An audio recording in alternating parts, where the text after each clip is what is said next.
Salut et bienvenue sur la chaîne Bien Enseigner, Mieux Enseigner, la chaîne qui valorise ce que nous faisons au quotidien. Aujourd'hui, d'abord sur ce plateau, les différentes étapes de la roulade arrière qui va vous permettre de mieux amener vos élèves à bien les exécuter. Mais avant de vous montrer le générique, je vais vous demander de vous abonner si vous êtes nouveau, activez la cloche pour recevoir de nouvelles vidéos si toutefois nous les publions. N'oubliez pas aussi de mettre votre like car ça nous ferait plaisir. En attendant, on y va pour le générique.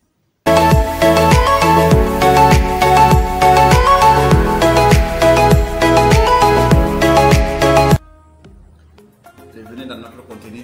Avant de rentrer dans le détail, il faut noter ici qu'il y a des critères de réalisation très capitales que toute personne ou du moins tout élève doit essayer de connaître avant d'entamer la roulade arrière. Ici, il s'agit de coller le menton au niveau de la poitrine, d'avoir toujours le dos rond et de placer les mains du côté des oreilles. Ce qu'il faut noter ici est que le fait qu'on demande aux enfants de coller le menton au niveau de la poitrine, c'est pour les prévenir l'extension du cou. Si toutefois l'élève n'arrive pas à coller le menton au niveau de la poitrine et qu'il y a l'extension du cou, ça peut souvent entraîner la non-rotation.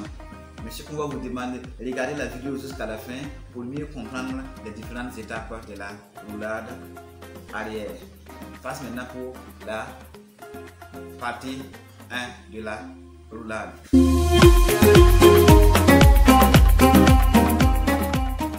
Pour ce qui est de la première étape, c'est la position de départ.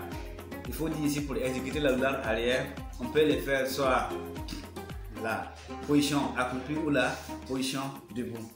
Pour ce qui est de la position accroupie, l'élève doit avoir le dos rond, doit avoir le menton collé à la poitrine, il doit placer les mains du côté des oreilles et les paumes doivent faire face au ciel. Donc, avoir le dos rond, avoir le menton collé à la poitrine et les mains du côté des oreilles et faire face au ciel.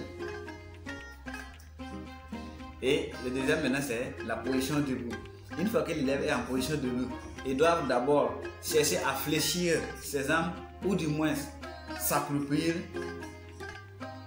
positionner les mains au niveau des oreilles afin de pouvoir bien exécuter la roulade.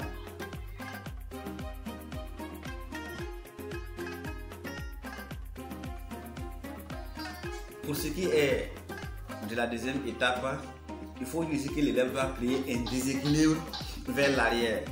Une fois qu'il crée le déséquilibre vers l'arrière, il doit poser les mains au sol et à la largeur des épaules.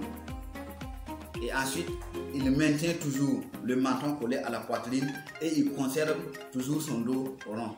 Donc, créer un déséquilibre, coller toujours le menton au niveau de la poitrine, déposer les mains, les paumes du moins au sol et conserver le dos rond.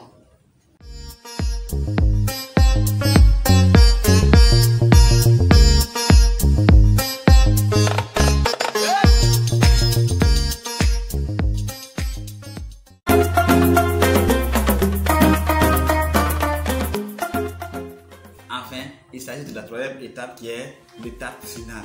Ici, il faut dire que l'élève doit rouler dans l'axe, se relever de façon groupée ou écartée selon les consignes de son enseignant. Et aussi, il doit s'appuyer sur les deux mains. Vous allez remarquer, si toutefois vous ne demandez pas aux enfants de s'appuyer sur les deux mains, vous allez voir d'autres enfants qui se lèvent sur le côté. Donc, très capital d'insister sur la poussée des deux mains.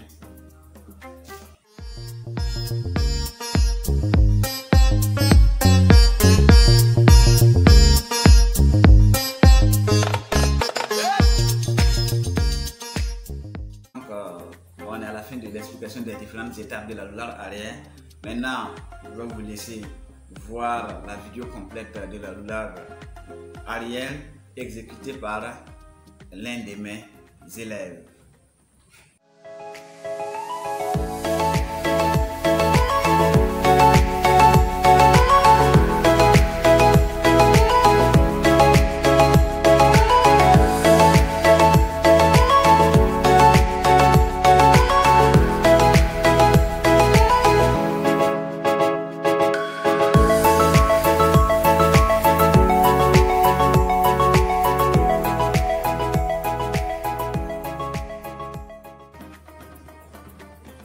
la fin de cette vidéo.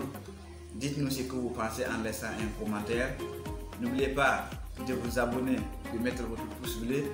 Partagez aussi cette vidéo dans vos mails, Facebook ou WhatsApp pour permettre aux collègues qui vous suivent d'enrichir aussi leur répertoire didactique et pédagogique. Et à la prochaine pour une nouvelle vidéo sur l'EPS. Je vous aime.